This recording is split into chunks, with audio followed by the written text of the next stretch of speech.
நேற்று தென்மேற்கு வங்கக்கடல் பகுதியில் நிலை கொண்டிருந்த காற்றழுத்த தாழ்வு மண்டலம் இன்று காலை ஆழ்ந்த காற்றழுத்த தாழ்வு மண்டலமாக டீப் டிப்ரெஷனாக வலுப்பெற்றுள்ளது. இது தொடர்ந்து நாளை மேற்கு வடமேற்கு திசையில் நகர்ந்து நாளை புயலாக வலுப்பெறக்கூடும். அதனைத் தொடர்ந்து தமிழக கடற்கரை பகுதிகளை நோக்கி நகரக்கூடும். இதன் காரணமாக தமிழக கடலோர பகுதிகளில் மழை தொடரக்கூடும். கனமழையை பொறுத்தவரையில் அடுத்து வரும் 24 மணி நேரத்திற்கு மயிலாடுதுறை, காரைக்கால், திருவாரூர், நாகப்பட்டினம் ஆகிய மாவட்டங்களில் ஓரிரு இடங்களில் அதிகனமழையும், திருவள்ளூர், சென்னை, காஞ்சிபுரம், செங்கல்பட்டு, விழுப்புரம், புதுச்சேரி, கடலூர், அரியலூர், தஞ்சாவூர், புதுக்கோட்டை, சிவகங்கை, ராமநாதபுரம் ஆகிய மாவட்டங்களில் ஓரிரு இடங்களில் கன முதல் மிக கனமழை பெய்யக்கூடும்.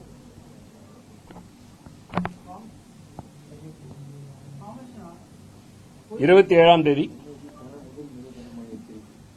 புதுச்சேரி, கடலூர், மயிலாடுதுறை ஆகிய மாவட்டங்களில் ஓரிரு இடங்களில் அதிகனமழையும், திருவள்ளூர் தொடங்கி புதுக்கோட்டை வரையிலான வடகடலோர மாவட்டங்களில் ஓரிரு இடங்களில் கன முதல் மிக கனமழை பெய்யக்கூடும்.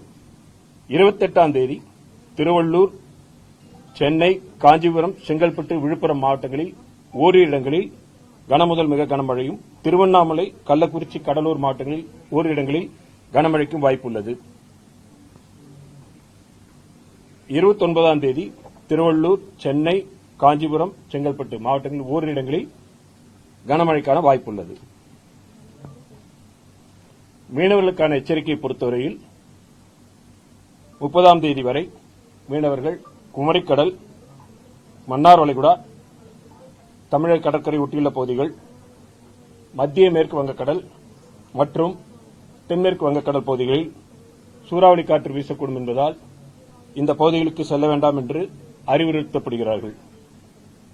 27ஆம் தேதியும் 28ஆம் தேதியும் தென்மேற்கு வங்கக்கடல் மற்றும் அதனை ஒட்டியுள்ள மத்திய மேற்கு வங்கக்கடல் பகுதிகளில் காற்றின் வேகம் மணிக்கு 60 முதல் 80 கிலோமீட்டர் வேகத்தில் அவ்வப்பொழுது 90 கிலோமீட்டர் வேகத்தில் வீசக்கூடும். தரைக்காற்றை பொறுத்தவரையில் நாளையும் நாளை மறுநாளும் தமிழக கடற்கரை ஒட்டியுள்ள பகுதிகளில் தரைக்காற்றானது மணிக்கு 40 முதல் 50 கிலோமீட்டர் வேகத்தில் வீசக்கூடும். ஆழ்கடலில் இருக்கின்ற மீனவர்கள் கரைக்கு திரும்புமாறு அறிவுறுத்தப்படுகிறார்கள். வடகிழக்கு பருவமழை பொறுத்தவரையில் தமிழகம், புதுவை, காரைக்கால் பகுதிகளில் பதிவான மழையின் அளவு 328 மில்லிமீட்டர் கடந்த அக்டோபர் 1 முதல் இன்று வரையான காலகட்டத்தில். இந்த காலகட்டத்தின் இயல்பு அளவு 337 மில்லிமீட்டர் இயல்பை ஒட்டி மழை பெய்துள்ளது.